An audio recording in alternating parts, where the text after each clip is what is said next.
Hello dear student, जैसा कि हम लोग पढ़ रहे थे, आपको याद होगा क्या पढ़ रहे थे, ये भी आपको आइडिया होगा।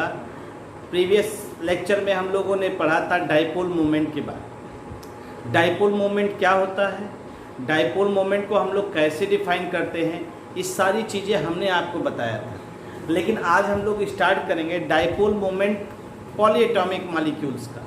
जब हमारे पास पॉलीएटॉमिक मॉलिक्यूल होंगे तो उनका डाइपोल मोमेंट हम एक्सपेरिमेंटली कैसे कैलकुलेट करेंगे, तो आइए उसको देखते हैं और उसको हम लोग कैलकुलेट करने का प्रयास करते हैं। तो आइए देखते हैं dipole moment of A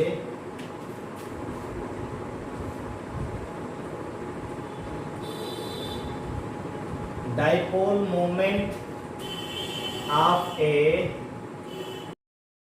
atomic molecule.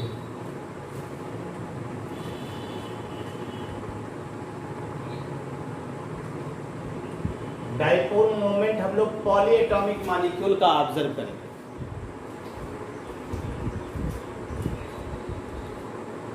ठीक है भाई, तो पॉलीएटॉमिक मॉलिक्यूल का मतलब यहां पे क्या है, पॉलीएटॉमिक मॉलिक्यूल सीधे सीधे हम लोग ऑब्जर्व करेंगे। और वो जैसे हमने लिया, मान लीजिए CO2 मॉलिक्यूल है, H2O, ठीक है, PCl5 है, CH4 है, CCl4 है, जिसमें मोर देन 2 एटम्स होंगे। हम उनका कैसे जो है डाइपोल मोमेंट कैलकुलेट करेंगे, इसी को हम लोग यहाँ ऑब्जर्व करने चल रहे हैं। तो आइए एक जनरल एग्जाम्पल लेकर के चलते हैं और उसी की सहायता से फिर देखेंगे कैसे कैसे पॉलीएटॉमिक मॉलिक्यूल का डाइपोल मोमेंट हम लोग कैलकुलेट करते हैं। तो सबसे पहला हम एक Ab2 मॉलिक्यूल ले लेते हैं। लेट अस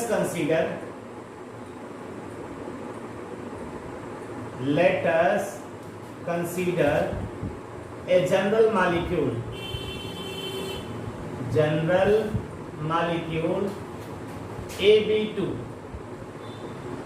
Ab2 है, यानी Ab2 का मतलब यहां सीधे सीधे हो गया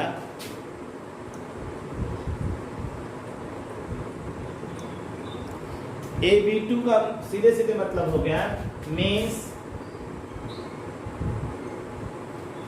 it has 2 AB bond. AB bond it has 2 AB bond, 2 AB bond होंगे।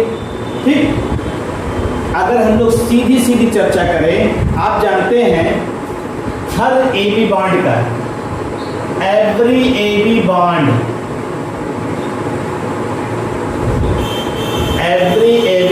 है देयर इंडिविजुअल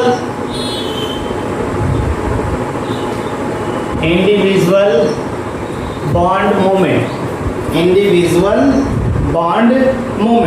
या ये इंडिविजुअल डाइपोल मोमेंट कर लीजिए, तो उसी को bond moment, individual dipole moment.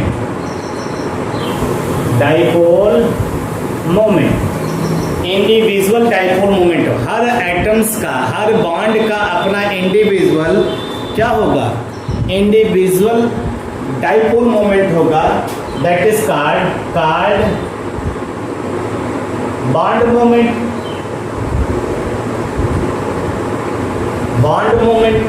हमने बताया था कि चूंकि डाइपोल मोमेंट तो आपने कहा वेक्टर क्वांटिटी है, तो जितने भी बॉन्ड होंगे सबका डाइपोल मोमेंट होगा, सबका हम लोग रिजल्टेंट ही निकालेंगे। किसी एक इंडिविजुअल बॉन्ड का बॉन्ड मोमेंट हम लोग कैलकुलेट नहीं कर सकते, हम लोग रिजल्टेंट ही डाइपोल मोमेंट निकालते हैं पूरी मॉलिक्यूल का। तो जैसे Ab2 है, तो Ab2 में 2 AB बॉन्ड है, तो दोनों AB बॉन्ड का डाइपोल मोमेंट हम लोग कैलकुलेट करेंगे। तो यहाँ पे इस बात पे भी डिपेंड करेगा कि वो AB बॉन्ड आखिर एंगल किस एंगल पे है, वो जो दोनों AB बॉन्ड है वो किस एंगल पे प्रेजेंट है, उसी के अकॉर्डिंग्स हम लोग यहाँ पे डाइपोल मोमेंट की वैल्यू कैलकुलेट करेंगे। अगर लीनियर होगा और दोनों एक दूसरे के जस्ट अपोजिट हैं, तो वहाँ डाइपोल मोमेंट क्या हो जाएगा, 0। जैसे फॉर एग्जांपल हम लेते हैं, फॉर एग्जांपल देखिए, मान लीजिए आपने कहा Ab2,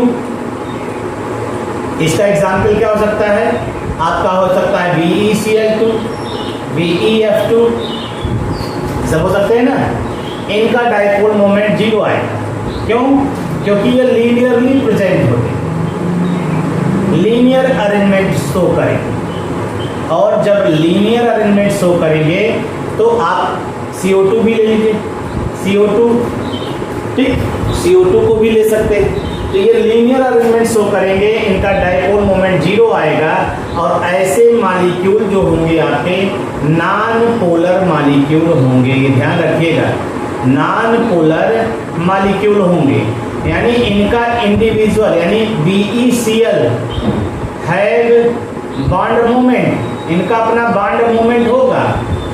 BeCl, BeF, C double bond O, इन सब का अपना बॉन्ड मोमेंट होगा, बॉन्ड मोमेंट होगा, बट है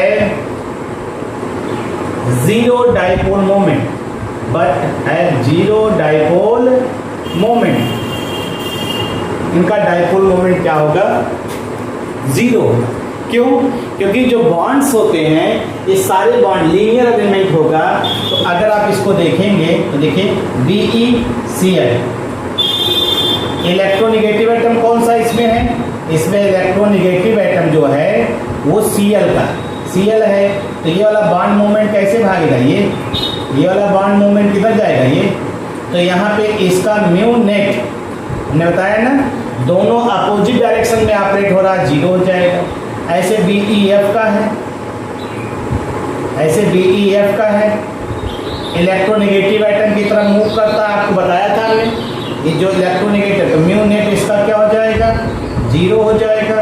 ऐसे CO2 का कल बताया था हमने, CO2 का होता है यहाँ पे कुछ ना कुछ बॉन्ड मोमेंट होगा, लेकिन दोनों अपोजिट डायरेक्शन में ऑपरेट हो रहे हैं, तो म्यू नेट की वैल्यू इसकी भी क्या हो जाएगी? 0। तो ये ऐसे मॉलिक्यूल आप नॉन पोलर मॉलिक्यूल कहलाएंगे जिनका डाइपोल मोमेंट क्या होगा? 0। जिनका डाइपोल मोमेंट 0 होगा, ऐसे मॉलिक्यूल आपके क्या कहलाएंगे? Non polar molecule. Resultant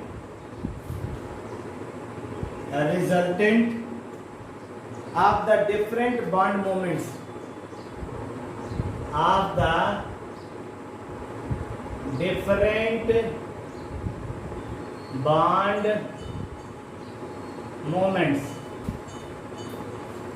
the polyatomic molecule, the net dipole moment is the resultant of the different bond moment। तो अलग अलग बॉन्ड बन रहे हैं, उनका जो डाइपोल मोमेंट की वैल्यू होगी आप उसको ऐड कर लीजिए, टोटल कर लीजिए, तो आपका जो डाइपोल मोमेंट की वैल्यू होगी वो आएगी। जैसे हम एक एग्जांपल लेते हैं, हमने लिया AB2 मॉलिक्यूल है और AB2 मॉलिक्यूल हमने ऐसा लिया, केस सेकंड देखिए, case second AB2 molecule that is non linear molecule, non linear molecule, non linear molecule. अगर वो लीनियर नहीं है तो इनका कैसे डाइपोल मोमेंट हम लोग कैलकुलेट करेंगे?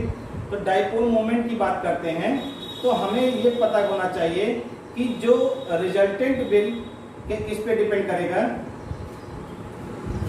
जैसे देखिएगा, हमने लिया A, हमने लिया B, हमने लिया B, ये दो इस तरह से अरेंजमेंट, ठीक।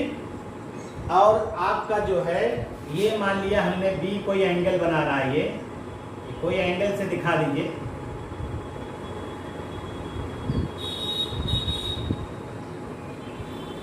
A B, ये भी हो गया B, दो बॉन्ड हो गया। और दोनों के बीच का जो एंगल होगा, देखिए ये जो बॉन्ड मूवमेंट आएगा इसकी वैल्यू क्या होगी? म्यू ए बी, इसकी भी वैल्यू क्या आएगी? Mu A B. दोनों बॉन्ड की अपनी वैल्यू आएगी। तो हमें तो ये मालूम होगा इनके बीच का एंगल कितना है ना, हमें थीटा एंगल मालूम होगा। हमें इन दोनों का रिजल्टेंट निकालना है। तो रिजल्टेंट निकालना है तो रिजल्टेंट आप निकाल सकते हैं ऐसे, जैसे देखिए ये हो जाएगा और रिजल्टेंट आप निकाल लीजिए इसका जो रिजल्टेंट है ये निकाल लेंगे। तो ये वैल्यू क्या होगी, दोनों बॉन्ड मोमेंट का रिजल्टेंट आएगा, दोनों बॉन्ड मोमेंट का रिजल्टेंट आएगा, यानी ये आएगा म्यू नेट, ये म्यू नेट आएगा। और जो एंगल होगा वो आपका क्या होगा, अगर हम इसको निकाल रहे हैं तो ये वाला एंगल हमारा हो जाएगा θ/2, θ/2 और हमारा म्यू नेट निकल आएगा। ठीक, तो हमने क्या कहा, सपोज करिए F A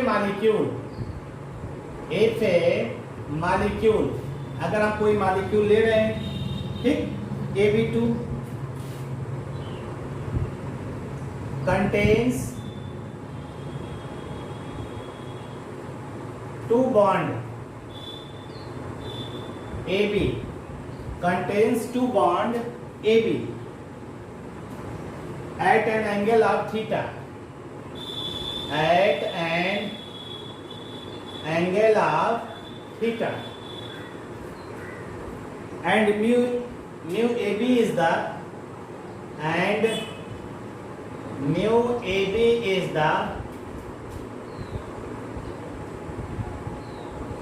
bond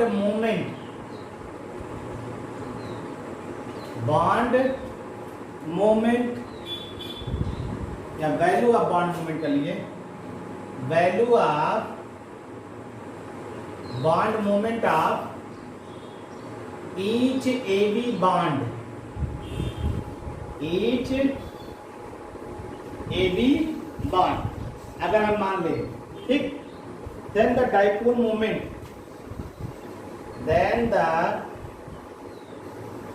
dipole moment, of a molecule will be calculated as, आप इसको कैलकुलेट ऐसे कर सकते हैं और वो क्या हो जाएगा भाई, म्यू ए बी 2 हो गया तो म्यू नेट आपका आ जाएगा बराबर 2 म्यू ए बी कर लीजिए। और जो एंगल बना हुआ है क्या ले रहे हैं, ये मिला है आपको, ये देखिए वैल्यू, टोटल वैल्यू निकाल रहे हैं तो कास और थीटा की वैल्यू क्या आ रही है, θ/2। म्यू नेट की जो वैल्यू निकाल रहे हैं ये थीटा की वैल्यू आप कैलकुलेट कर सकते हैं। ये इसके लिए जनरल फार्मूला होगा, आप उनकी वैल्यू रख करके आप म्यू नेट की वैल्यू Ab2 मॉलिक्यूल का कैलकुलेट कर सकते हैं।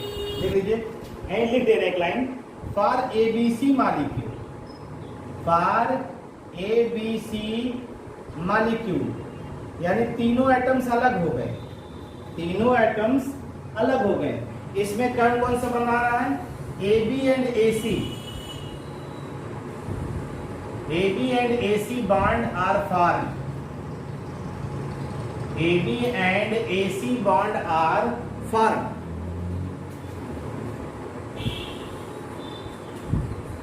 AB and AC bond are formed, ठीक, और इनका जो resultant dipole moment and the bond moment,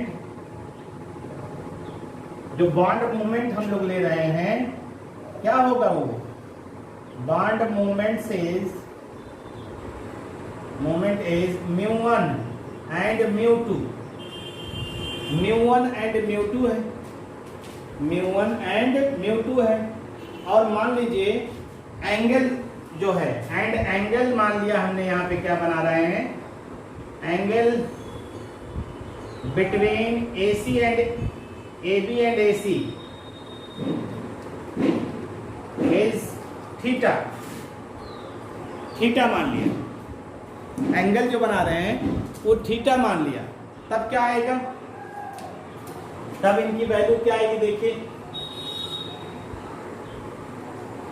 तब इनकी वैल्यू जो आएगी वो आ जाएगी, hence the dipole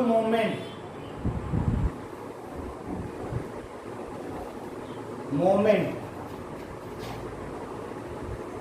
of the molecule will be, dipole moment of the molecule will be, कौन से लॉ के हिसाब से? By parallelogram. पैरेलो कौन सा लॉ है भाई? पैरेललोग्राम।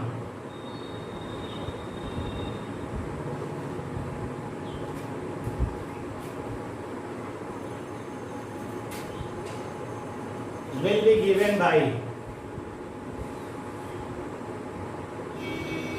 यानी अगर एबीसी टाइप का मॉलिक्यूल आपने लिया है तो उसका डाइपोल मोमेंट आप लॉ ऑफ पैरेललोग्राम यूज करके निकाल सकते हैं। और वो क्या आएगा? देखिए, म्यू इज इक्वल टू क्या आ जाएगा? Under root mu 1 square mu 2 square plus 2 mu 1 mu 2 cos theta. ये वैल्यू आ जाएगी, ये आपकी जो है वैल्यू आ जाएगी। और या तो आप इसकी वैल्यू को, और इट में बी कैलकुलेटेड, इट में be calculated graphically, graphically calculate कर सकते हैं या इस फार्मूले की सहायता से कैलकुलेट कर सकते हैं। मतलब हमें मालूम हो अगर ये म्यू नोन है तो हम ऑटोमेटिक थीटा की वैल्यू कैलकुलेट कर सकते हैं। थीटा मालूम है तो हमें बॉन्ड मोमेंट मालूम हो जाएगा, तो हम इसकी वैल्यू को सीधे सीधे यहाँ पे कैलकुलेट कर सकते हैं। ध्यान दीजिएगा, dipole moment, the resultant dipole moment, moments of group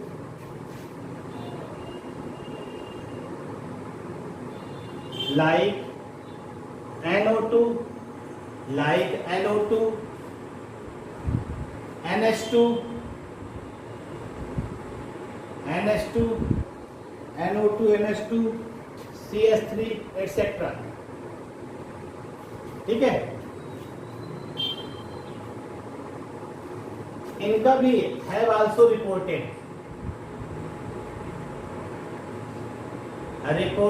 इनका भी डाइपोल मोमेंट हम लोग कैलकुलेट करते हैं रिजल्टेंट, और इसे हम लोग कहते हैं these are called group moment, these are called group moment.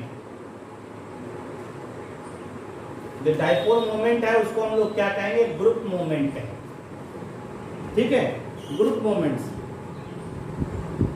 और ये वैल्यू जो है, दीज वैल्यू, नेगेटिव वैल्यू का मतलब क्या है? नेगेटिव वैल्यू मीन्स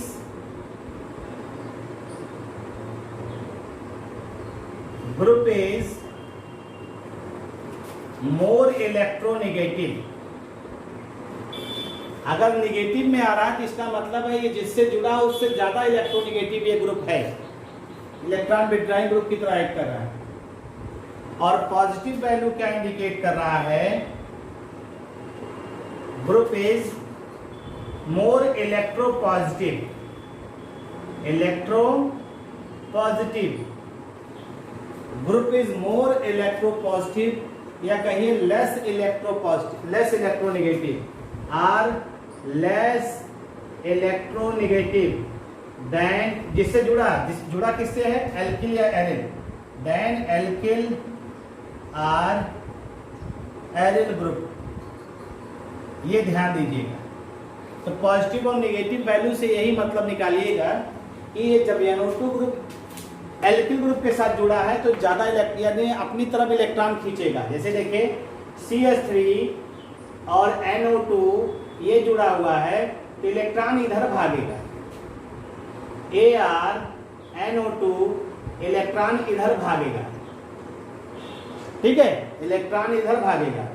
और NH2 वाला अगर है CH3 NH2 तो आप देखिए ये लोन पेयर है, ये इलेक्ट्रॉन इधर भागता है। ठीक है, इलेक्ट्रॉन इधर भागता है, ये ध्यान दीजिएगा। तो यहाँ पे यही चीज है, ये आपका एल्किल ग्रुप है, ये भी CH3 और मान लीजिए CH3 है तो इलेक्ट्रॉन तो एक ही साइड में रहेगा, बेन Ar के साथ होगा तो ये इलेक्ट्रॉन डोनेटिंग ग्रुप है, इलेक्ट्रॉन डोनेट करेगा तो इधर भागेगा। ये सब ध्यान दीजिएगा भाई। तो नेगेटिव वैल्यू का मतलब ये सब ग्रुप जो है ज़्यादा इलेक्ट्रोनेगेटिव है किससे, चाहे एल्किल ग्रुप हो, एल्किल का मतलब कौन सा होगा, बेंजीन रिंग के साथ हाइड्रोकार्बन या बेंजीन रिंग हो, एल्किल या एरिल का मतलब क्या हुआ, ये एरोमेटिक रिंग और ये एल्किल ग्रुप है। एल्किल ग्रुप के साथ अगर ये ग्रुप जुड़े हैं तो अपनी तरफ इलेक्ट्रॉन खींच रहे हैं और यहाँ पे जो है NH2 है तो ये अपना इलेक्ट्रॉन देगा। अंतर बस यही है।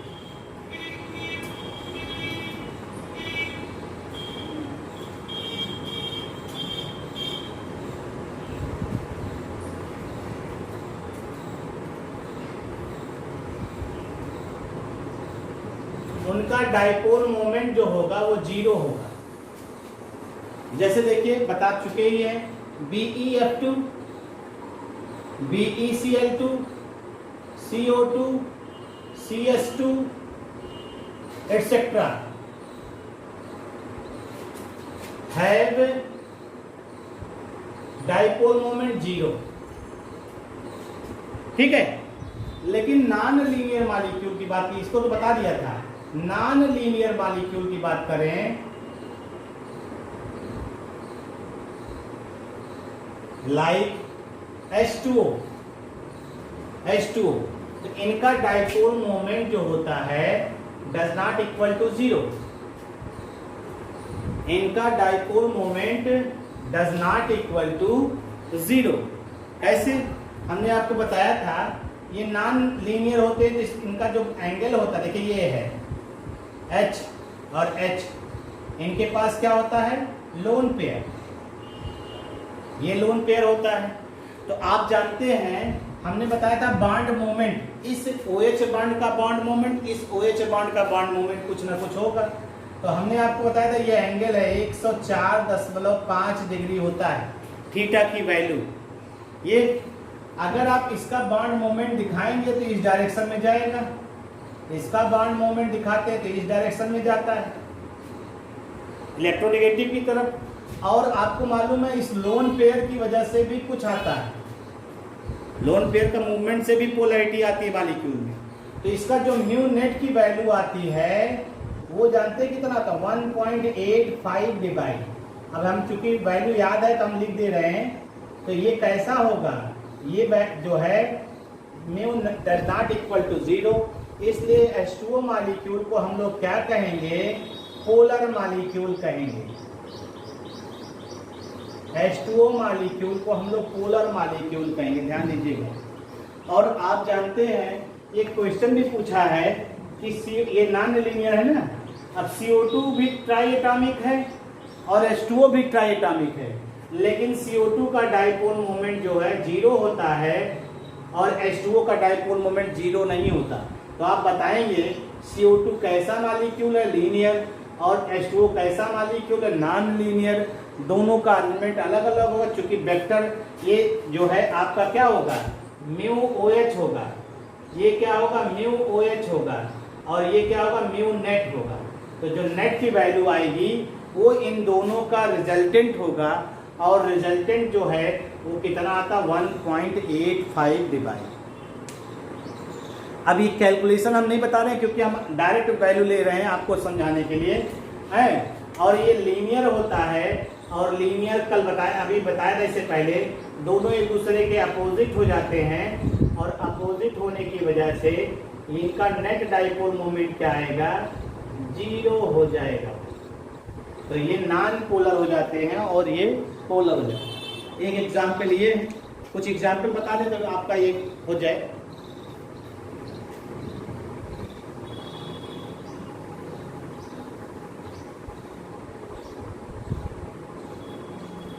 हो गया भैया,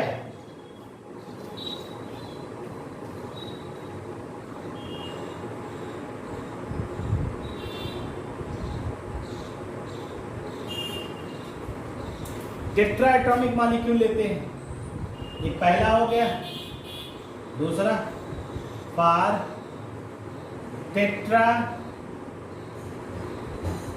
atomic molecule for tetra atomic molecule. अब टेट्रा एटॉमिक मॉलिक्यूल की अगर हम लोग बात करते हैं, चार्ज में मॉलिक्यूल, इसका एग्जांपल देखिए BF3। सर ऑक्सीजन के ऊपर वाला एरो कहाँ इंडिकेट कर रहा है? ये ऑक्सीजन का एरो नहीं, इन दोनों का रिजल्टेंट है। ये वाला और ये वाला एक ही डायरेक्शन जा रहा है ना, दोनों का रिजल्टेंट आएगा ये।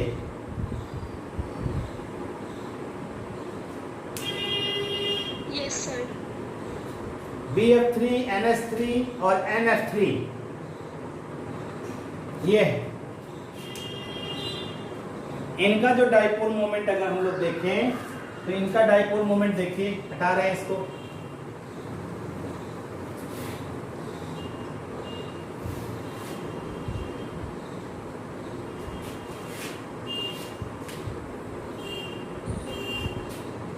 BF3 का देखिए, तो ये तो मालूम है BF3 का स्ट्रक्चर जो होता है वो ट्राइगोनल होता है, ट्राइगोनल प्लानर होता है, पढ़ा है इसको।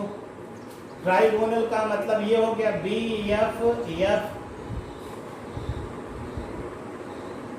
इनका जो बॉन्ड मोमेंट होगा ये इस डायरेक्शन में होगा।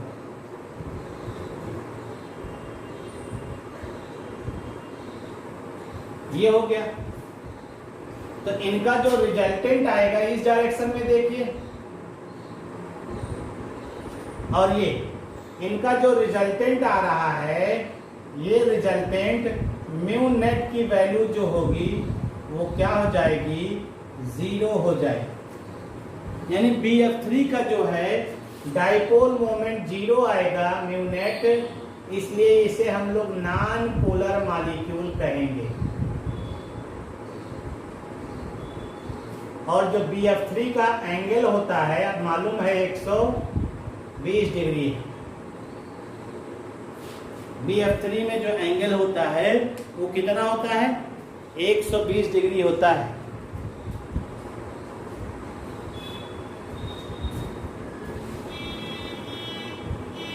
और देखिए NH3 का, देखिए NH3 एंड NF3 बोथ है पिरामिडल स्ट्रक्चर, पिरामिडल स्ट्रक्चर पाया जाता दोनों का, ठीक है। तो देखिए नाइट्रोजन है एक लोन पेयर, ये हाइड्रोजन, और NF3 है एक लोन पेयर, ये स्ट्रक्चर हो गया। अगर आप देखिए लोन पेयर की वजह से कुछ ना कुछ बॉन्ड मोमेंट क्रिएट होता है, ध्यान रखिएगा। लोन पेयर की वजह से भी मॉलिक्यूल में कुछ ना कुछ पोलैरिटी आती है, और नाइट्रोजन और हाइड्रोजन में हाइड्रोजन की इलेक्ट्रोनेगेटिविटी ज़्यादा होती है, इसलिए इधर भागेगा, इसलिए बॉन्ड इधर भागेगा, बॉन्ड इधर भागेगा। तो यहाँ म्यू नेट आएगा, यहाँ म्यू नेट की वैल्यू आती 1.47 डिवाइड, और यहाँ जो इसकी वैल्यू आ रही है ये देखिए लोन पेयर की वजह से पोलैरिटी, और यहाँ F ज़्यादा है, F की इलेक्ट्रोनेगेटिविटी ज़्यादा है, तो नाइट्रोजन की तरफ इलेक्ट्रॉन ना जा करके यहाँ आ रहा नीचे की तरफ, और ये रिजल्टेंट लग रहा है।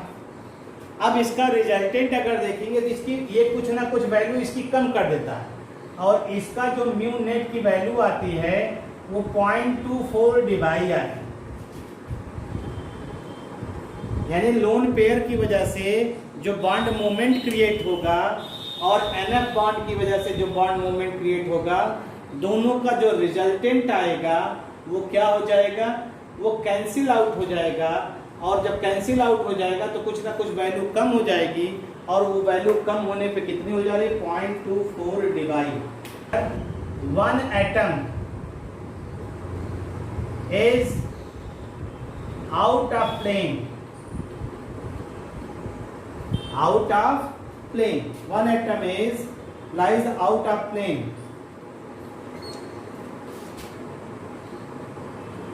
lies out of plane of the rest atom, rest atoms.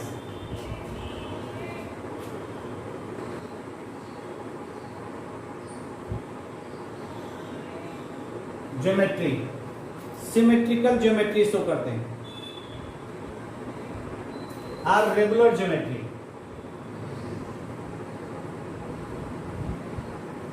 Regular geometry show करते हैं।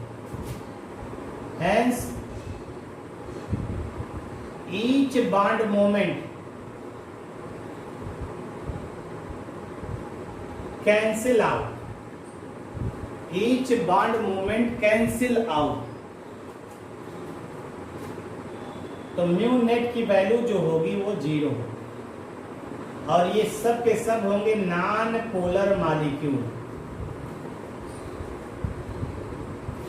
और सबका अरेंजमेंट कैसा हो दिखाई दे रहा है? टेट्राहेड्रल।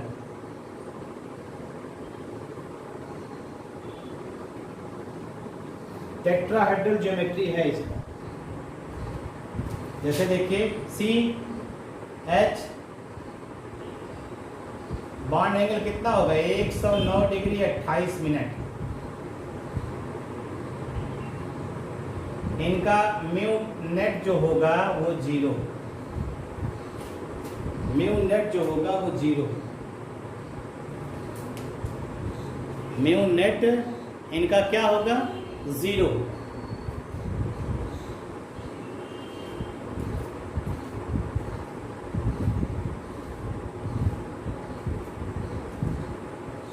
ठीक है। ऐसे सिस और ट्रांस का देखिए, cis and trans isomer. Cis and trans isomer की अगर हम लोग बात करें, सिस एंड ट्रांस आइसोमर देखिए, C double bond C, H H, X और एक्स।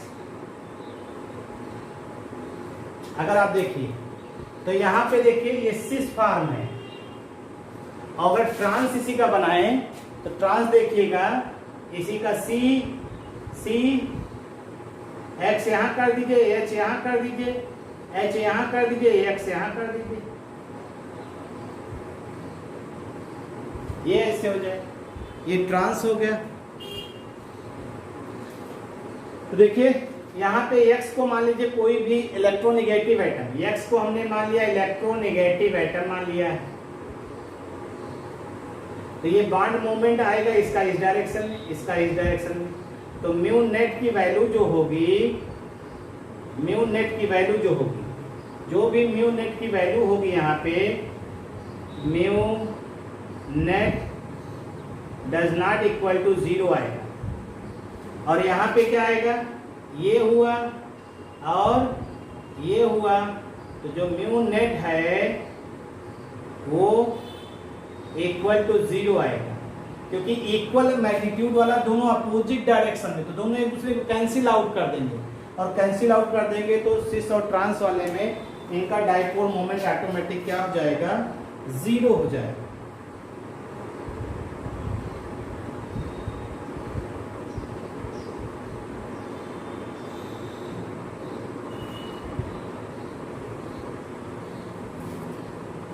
अगर हम x की जगह क्लोरीन ले लें तो सिस वाले का जो डाइपोल मोमेंट आता है वो आता 1.9 डिवाइड, और इसका आता 0।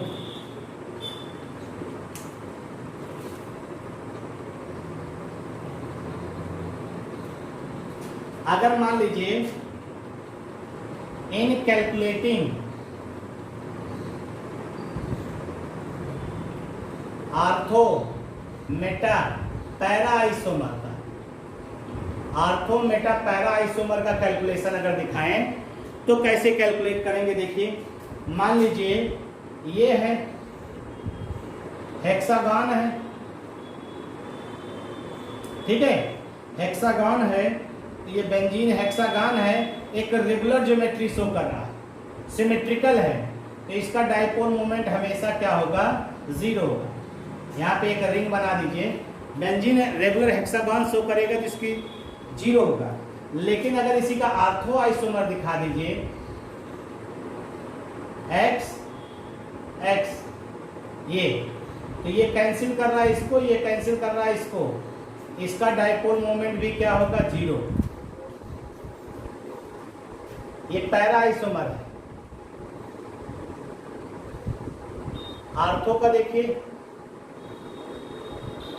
अगर ये x हो गया और ये भी x हो गया और इनका मिला लीजिए ऐसे, ये सेंटर, ठीक है भाई।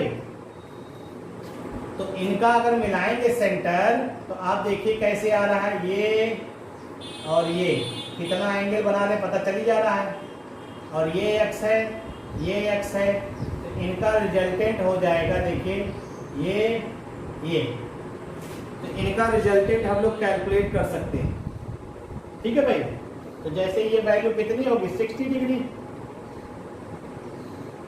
60 डिग्री, ये वैल्यू 60 डिग्री होगी, तो हम लोग इसकी वैल्यू को कैलकुलेट कर सकते हैं। और वैल्यू जो आएगी इसकी म्यू नेट की value, mu net does not equal to 0, ठीक है। ये आर्थो आइसोमर। अगर हम पैरा का भी दिखा दें, देखिए ऐसे ही पैरा का भी देख लीजिए, सॉरी मेटा का, तो यहाँ पे जो है मान लीजिए x हो गया यहाँ पे, और ये हो गया आपका क्या, मेटा आइसोमर। तो इनका भी जो है इस तरह से वैल्यू हो जाएगी ये। तो इनका रिजल्टेंट अगर हम लोग दिखाएंगे तो रिजल्टेंट दिखाइए, तो ये वैल्यू कितनी आ रही है, ये वैल्यू आप कैलकुलेट कर सकते हैं। एंगल ये कितना लगभग आएगा भाई, ये लगभग 120 डिग्री। तो म्यू नेट जो आएगा डज नॉट इक्वल टू 0, कुछ ना कुछ वैल्यू आएगी। तो इसका मतलब है आर्थो मेटा पैरा में, पैरा का डाइपोल मोमेंट 0 होता है, आर्थो और मेटा का कुछ ना कुछ डाइपोल मोमेंट की वैल्यू होती। Percentage ionic character, percentage ionic character of a, in calculating the percentage ionic character of a polar covalent bond, polar covalent bond, आप इसकी सहायता से आप कैलकुलेट कर सकते हैं किसी भी कोवेलेंट बॉन्ड में कितना परसेंटेज ऑफ आयनिक कैरेक्टर है, कितना परसेंटेज ऑफ आयनिक कैरेक्टर है, ये कैलकुलेट कर सकते हैं। तो हम इसको समझाने के लिए एक एग्जाम्पल लेकर चलते हैं। तो हमने यहाँ पे लिया, फॉर एग्जाम्पल लेते हैं HCl मालिक्यूल, क्योंकि ये पोलर होता है तो HCl मालिक्यूल का लेते हैं, और इसका हम लोग जो डाइपोल मोमेंट की वैल्यू है वो हम लोग फाइंड आउट किए। देखिए for HCl example HCl dipole moment कितना कह रहे हैं, डाइपोल मोमेंट इज 1.03 डिवाइड, ये लिया है, ये हमने जो है ये डाटा हम लोग जो कैलकुलेट किया उसकी सहायता से। अगर हमने मान लिया, अब शर्त देखिए, if the bond of HCl molecule is 100% आयनिक, ये शर्त मान के चल रहे हैं, 100% आयनिक मान रहे हैं, तो इसका मतलब H पे एक प्लस और Cl पे एक माइनस आएगा, ठीक है भाई। 100% आयनिक मानेंगे तो हमने क्या कहा, देखिए H और Cl अगर 100% मान रहे हैं तो एक माइनस और एक प्लस, एक फुल यूनिट माइनस और एक फुल यूनिट पॉजिटिव होगा, और फुल यूनिट पॉजिटिव और नेगेटिव होगा। इसका मतलब है चार्ज कितना होता है, फुल यूनिट पॉजिटिव या नेगेटिव, फुल यूनिट पॉजिटिव और नेगेटिव की वैल्यू कितनी लेंगे, होता है 4.8 इंटू 10 पावर माइनस 4.8 इंटू 10 की पावर माइनस 10 ESU, ESU, ठीक, ESU यानी एक एंड पे चाहे H प्लस की बात पे चाहे Cl में ये वैल्यू आएगी। अब हमें यूनिट मिल गया। अगर हम मान लें the bond distance in HCl is taken to be the bond distance in HCl is taken to be 1.275 angstrom. 275 angstrom, that is 1.275 into 10 की पावर -10 मीटर। और सेंटीमीटर में करेंगे तो क्या 1.275 into 10 पावर -8 सेंटीमीटर। सेंटीमीटर लेना आपको है, ठीक। तो आपने ये कहा कि HCl 100% आयनिक, ध्यान दीजिएगा, HCl 100% ionic. If HCl is 100% ionic, then HCl is 100% ionic, then mu is equal to Q कितना है 4.8 into 10 की पावर -10 ESU into 1.275 into 10 की पावर -8 सेंटीमीटर। टोटल वैल्यू जो इसकी आ रही है सॉल्व करने पर 6.11 into 10 की पावर -18 ESU into सेंटीमीटर, यानी 6.11 डिवाइड, ये वैल्यू आ गई, क्योंकि एक डिवाइड बराबर यही होता है, एक डिवाइड बराबर ये वैल्यू बताया था। अब आप क्या कह रहे हैं, एक्चुअल डाइपोल मोमेंट कितना लिया है, एक्चुअल डाइपोल मोमेंट ये है, ऑब्जर्व आपने ये किया है, तो परसेंटेज आयनिक करेक्टर लिख लीजिए, percentage ionic character of HCl molecule is कितना हो जाएगा, बराबर actual dipole moment upon observe dipole moment into 100। तो एक्चुअल लिया 1.03, ऑब्जर्व किया 6.11 इंटू 100 कर दीजिए, तो ये वैल्यू लगभग आ रही है 6, 17 छक्का 102, अप्रॉक्सीमेट 17%। इसका मतलब है हम लोग ये कह सकते हैं कि जो परसेंटेज आयनिक करेक्टर HCl बॉन्ड में है वो कितना परसेंट है, 17% जो है आयनिक है, बाकी रेस्ट क्या है, कोवैलेंट है। कौन, HCl मॉलिक्यूल। जबकि हमने इसको कंपेयर जो कैलकुलेशन किया है ये 100% आयनिक मान के कहा है, तब इतना परसेंट को आयनिक आ रहा है। इसका मतलब है HCl मॉलिक्यूल को हम लोग कोवैलेंट मॉलिक्यूल ही कहेंगे, लेकिन वो पोलर होगा। पोलर कोवैलेंट मॉलिक्यूल में, किसी भी पोलर कोवैलेंट मॉलिक्यूल में आप डाइपोल मोमेंट की सहायता से, एक्चुअल डाइपोल मोमेंट की सहायता से आप उसमें परसेंटेज आयनिक करेक्टर कैलकुलेट कर सकते हैं भाई। तो ये चीज़ आपका था, ये परसेंटेज आयनिक करेक्टर और ये तमाम चीज़ें थी जो डाइपोल मोमेंट से रिलेटेड थी। इतनी बातों को आप डील कर लीजिए, बाकी की बातें नेक्स्ट हम लोग नेक्स्ट डे पढ़ेंगे। Thank you.